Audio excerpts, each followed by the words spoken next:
This is the Arabella house model in Santas Verona. So it means golden beautiful. So ang floor area niya is 147.23 square meter. At ito ay the usual cut, which is 176 square meter by lot area. So sakop mo pa yung lupa hanggang dito. Yan, since ito ay single detached house for sale. So we have 6 phases here in Santas Verona. So usually majority pala ng inventory sa phase 1 to 5 sold out na. So we have a veranda here na meron kang sliding door papunta sa loob. Majority ng natitirang lot dito ay nasa phase 6.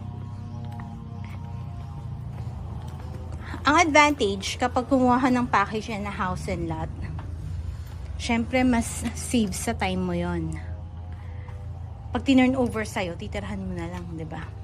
So ito yung iyong living area. Syempre meron kang common CR sa baba. At meron ka ditong another room. Ito parang ginawa niyang sala din, pero you can convert this as a bedroom. Diba? So magaganda yung gawa dito sa Santas kasi may makakapal lang na curtain eh. Pero kung mapapansin mo, malaki yung window niya. At ayan, may sliding door ka pa. So kung inopen mo yan, mahangin siya. Diba? Ramdam mo ang lamig ng Tagaytay. So, ito yung iyong kitchen.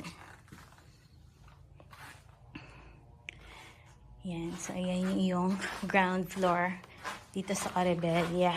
So, let's go up. Kapag tinurn over to, complete type na. So, ano ibig sabihin nun? Kapag complete type, may tiles na siya. May mga bedroom partition na. So, lilipatan mo na lang talaga. So, this is our first bedroom. Then, meron ka ulit area dito, which is open to your balcony.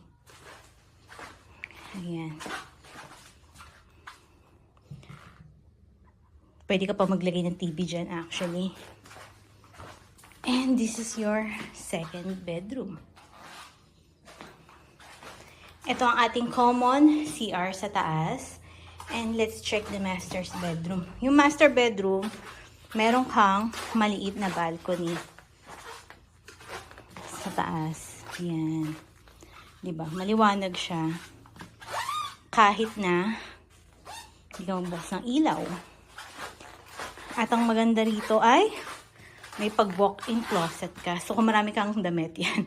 Pag isa yung ganyang walk-in closet. At ito yung iyong CR. So this is the Arabella house model in Santas Verona.